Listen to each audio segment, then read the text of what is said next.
कुनै पनि घर बनाउँदै हुनुहुन्छ भने त्यो ठाउँले त्यो घर बनाउने ठाउँले चाहिँ कति लोड धान्न सक्छ त भनेर चाहिँ हामी क्याल्कुलेट अथवा पहिल्यै प्रेडिक्ट गर्न सक्छौं।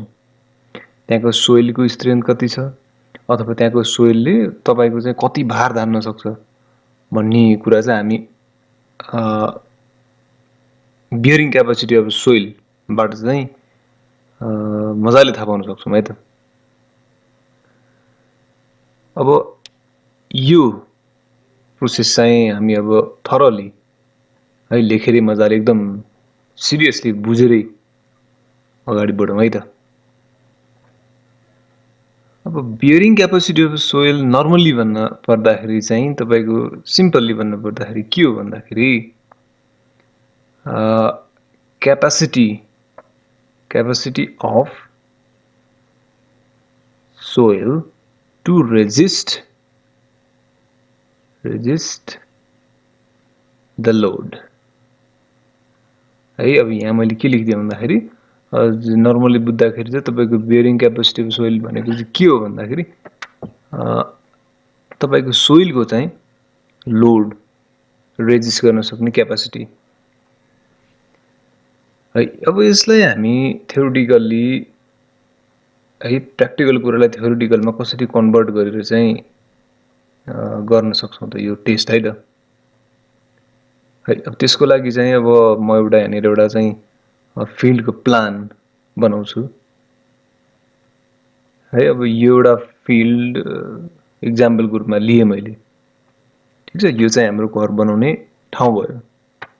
अब यसमा हामीले स्ट्रक्चर बनाउनु पर्यो भने अब टेस्ट गर्ने क्रममा है त्यो एरियाको कुनै पनि ठाउँमा म चाहिँ एउटा रेक्ट्याङ्गुलर टाइपको चाहिँ एरिया चाहिँ खन्छु है र त्यो चाहिँ डाइमेन्सन सबै नन हुने तरिकाले है एकदमै क्लियर एन्ड कट तरिकाले चाहिँ म त्यसलाई एउटा रेक्ट्याङ्गुलर बक्स जस्तो चाहिँ प्र्याक्टिकलको लागि चाहिँ स्याम्पल एरिया चाहिँ डिग गर्छु म है। त्यसलाई चाहिँ म एकदमै चाहिँ सिमेट्रिक एकदमै चाहिँ पर्फेक्ट नेट एन्ड क्लिन डिग गर्छु स्याम्पलको लागि। अब यसमा चाहिँ प्र्याक्टिकलको लागि म एउटा चाहिँ मेटालिक बल लिन्छु जसको वेट नन छ र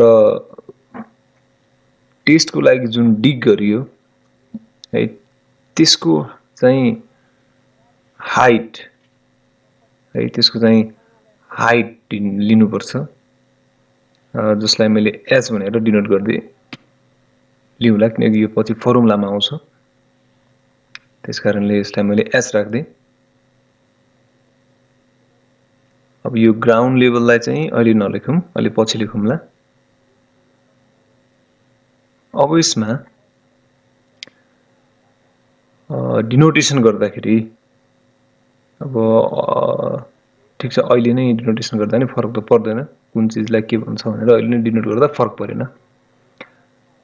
जस्तो मैले यहाँ चाहिँ तपाईको एच है यसलाई चाहिँ म हाइट अफ फलिङ भनेर लेखिदिन्छु। हाइट अफ फलिङ मतलब कि यति हाइटबाट चाहिँ हामी टेस्ट परफर्म गर्छौं र यसको चाहिँ युनिटलाई हामी सेन्टिमिटरमा लिन्छौं। युनिट त अब तपाईले जे लिँदा नि फरक पर्दैन। अब यो मेटालिक बल लाई चाहिँ हामीले चाहिँ कस्तो भन्दा एउटा चाहिँ त्यो मेटालिक बलको चाहिँ वेट नन भएको है वेटलाई चाहिँ अब भनौं न पहिले मेजर गरेर चाहिँ कति केजीको हो त त्यो भनेर पहिले सुरु चाहिँ हामी त्यसलाई प्रिडिफाइन गर्छौं। अब डिनोटेसनको केसमा यसलाई मेटालिक बल भनेर डिनोट गरियो। अब यो टेस्ट गर्ने जुन एरिया छ है त्यसको हामी एरिया पनि मेजर गर्छौं। त्यसलाई अहिले डिनोट गरौँ ए भनेर डिनोट गर्दियौं है। अब यसको युनिटको केसमा चाहिँ मैले सेन्टिमिटर स्क्वायर लिनुपर्ने हुन्छ र यो जब यो मेटालिक बल चाहिँ मैले याच हाइटबाट खसाल्छु तब त्यसले त्यो ग्राउन्डमा चाहिँ एउटा इम्प्रेसन बनाउँछ के र त्यो इम्प्रेसन कति बनाउँछ भनेर चाहिँ हामीले ग्राउन्ड लेभललाई रेफरेन्स मानेर चाहिँ मेजर गर्नुपर्छ र त्यसलाई चाहिँ हामी चाहिँ डेप्थ अफ इम्प्रेसन भनेर लिन्छौँ है। त्यसको युनिट पनि हामीले चाहिँ सेन्टिमिटरमै लिइराखेको हुन्छौँ। अब यो चाहिँ सर्फेसली के चाहिँ गरिन्छ भन्ने मात्रै हो है। अब अर्को कुरा एउटा हेरौँ, यो चाहिँ एकदमै सर्फेसली के चाहिँ चाहिँदो रहेछ, के गर्ने हो रहेछ भन्ने सर्फेसली कुरा मात्रै हो है त। अब अर्को कुरा हेरौँ एउटा,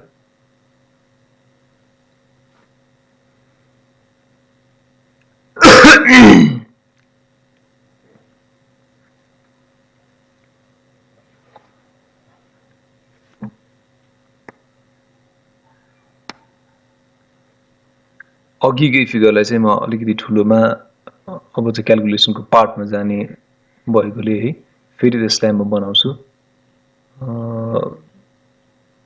त्यही मेटालिक बलै भइहाल्यो, हाइट अफ फल with its unit with depth of impression भइहाल्यो है। अब चाहिँ हामी चाहिँ यसलाई चाहिँ अब फर्मुलाबाट कसरी क्यालकुलेट गर्ने भन्ने कुरा छ है त।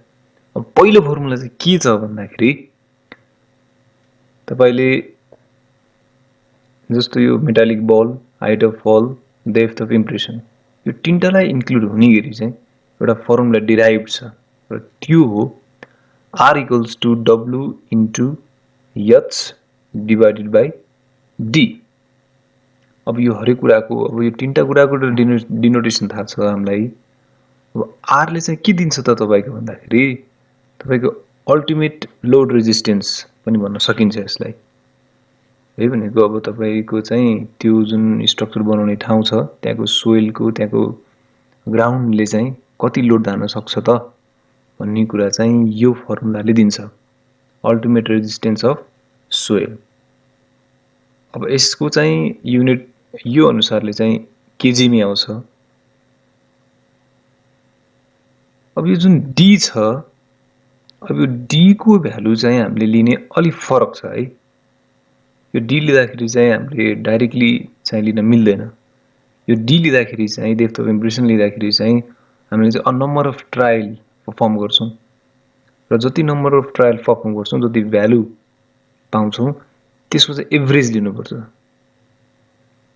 ठीक छ, जस्तो हामीले चाहिँ मैले चाहिँ मानौं न 4 चोटी चाहिँ त्यो मेटालिक बललाई खसाएँ र भ्यालु लिए भने त्यो 4 वटा डाटाको मलाई एभरेज भ्यालु चाहियो है। जति भ्यालु आउँछ त्यसले डिभाइड बाइ 4 गरेर चाहिँ त्यसको एभरेज भ्यालु लिएर चाहिँ लेख्ने हो। त्यसो गर्दाखेरि तपाईको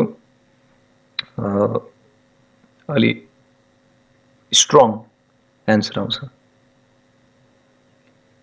अब यसपछि अर्को कुरा हेरौं, जस्तो कि 1 नम्बरमा R is equal to W into H divided by D भयो है। अब 2 नम्बरमा अर्को के कुरा भन्दा अब यो R लाई चाहिँ है अब हामीले पर युनिट एरियामा निकाल्नु पर्यो। हामी चाहिँ पर युनिट एरिया चाहिँ तपाईको चाहिँ कति लोड धान्ने रहेछ त पर युनिट एरियाले भने चाहिँ त्यो पनि हामी क्याल्कुलेट गर्छौं यसमा है। जस्तो bearing capacity per unit area है। त्यसो चाहिँ कसरी निकाल्ने भन्दाखेरि यो जुन माथिको R छ यो R लाई चाहिँ तपाईले डिभाइड बाइ यो एरिया कति छ त है त्यो एरियाले डिभाइड गरिदिने हो। ठीक छ, भनेपछि अब त्यो एरियाले डिभाइड गरेपछि तपाईको पर युनिट एरियामा आउँछ। यानी कि तपाईको पर युनिट है 1 मिटर स्क्वायरले चाहिँ एरियाले चाहिँ कति लोड धान्न सक्छ त भन्ने कुरा दिन्छ यसले हो। र फाइनली हामी के निकाल्नु पर्छ भन्दाखेरि सेफ बियरिङ क्यापेसिटी, यानी कि तपाईले कति सम्म चाहिँ लोड त्यो एरियालाई दिन सक्नुहुन्छ भन्ने कुरा चाहिँ हामीले क्याल्कुलेट निकाल्नु पर्छ। त्यसको लागि तपाईलाई चाहिँ एउटा नयाँ डाटा चाहिन्छ, त्यो हो सेफ्टी फ्याक्टर। अब नर्मल्ली चाहिँ हामीले सेफ्टी फ्याक्टर चाहिँ यो कन्डिसनमा चाहिँ 2 देखि हामीले 3 सम्म मात्र लिन्छौँ। ठीक छ? अब यति गर्दाखेरि हामीले चाहिँ है घर बनाउने कन्डिसनको भनौँ न लोड चाहिँ कति पर्न जान्छ र सेफ बेरिङ भित्र पर्छ कि पर्दैन भन्ने कुरा चाहिँ थाहा हुन्छ। है यो 3 नम्बरको जुन यो छ यसलाई नै हामी फाइनल एक्सप्रेसन भन्छौँ है। सेफ बेरिङ क्यापासिटी हामीले चाहिँ निकाल्नु पर्ने यति नै हो। जति जे गरे पनि लास्टमा निकाल्नु पर्ने यति नै हो। अब यो भ्यालु जति भ्यालु आउँछ त्यो भन्दा तपाईले बढी लोड चाहिँ तपाईले तपाईको घरको क्षेत्र जहाँ घर बन्दैछ त्यहाँ चाहिँ दिनु भएन। यदि दिनु भयो भने त्यो भन्दा बढी लोड भयो भने तपाईको चाहिँ स्ट्रक्चर सेटलमेन्ट कोल्याप्स नै हुन सक्छ। अब अर्को एउटा चाहिँ एउटा सर्वे डाटा है, यो अलरेडी डिराइभ डाटा हो। अब कस्तो कस्तो सोइलको लागि चाहिँ बेयरिङ क्यापासिटी कति हुन्छ भनेर म यसमा डाइरेक्ट लेखिदिन्छु। यो चाहिँ अब क्याल्कुलेटेड भ्यालु नै हो सबै यो ल्याबमा चाहिँ तपाईको टेस्ट गरेर है टाइप्स अफ सोइल कस्तो छ त्यसलाई टेस्ट गरेर नै चाहिँ क्याल्कुलेटेड डाटा हो चाहिँ। जस्तो तपाईले चाहिँ फाइन स्यान्ड लिनुभयो भने यदि तपाईको त्यहाँको घर बनाउने एरियाको चाहिँ सोइल फाइन स्यान्ड टाइपको छ भने तपाईको बियरिङ क्यापासिटी चाहिँ कति हुन्छ त भन्दाखेरि 4.4 केजी पर सेन्टिमिटर स्क्वायर। मतलब कि तपाईको 1 सेन्टिमिटर स्क्वायरमा चाहिँ 4.4 केजी धान्ने जस्तो चाहिँ लोड हुन्छ भन्ने कुरा हुन्छ। अर्को तपाईको मिडियम स्यान्डको लागि कति हुन्छ त भन्दाखेरि 2.45 केजी पर सेन्टिमिटर स्क्वायर। अब यसरी नै छ।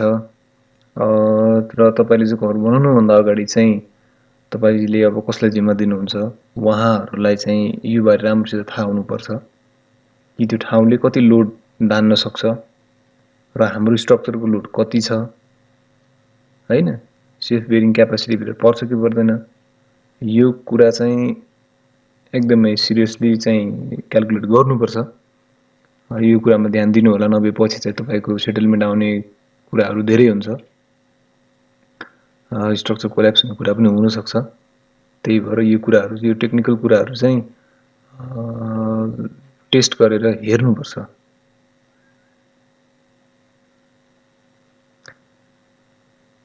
अब कुनै कुनै केस कस्तो हुन्छ भन्दा तपाईले चाहिँ कुनै पानी जमेको ठाउँमा अथवा खाल्डोमा पनि घर बनाउने अवस्था हुन सक्छ। त्यो बेलामा चाहिँ अब उसले माटो भर्नुहुन्छ तपाई हैन। त्यो माटो भरिसकेपछि अनि स्ट्रक्चर बनाउनु हुन्छ है। त्यो बनाउने कुरामा नि के ध्यान दिनुपर्छ ताकि तपाईको स्ट्रक्चर सेटलमेन्ट नहोस् कोल्याप्स नहोस् भन्ने कुरामा पनि तपाईले चाहिँ ध्यान दिनुपर्छ।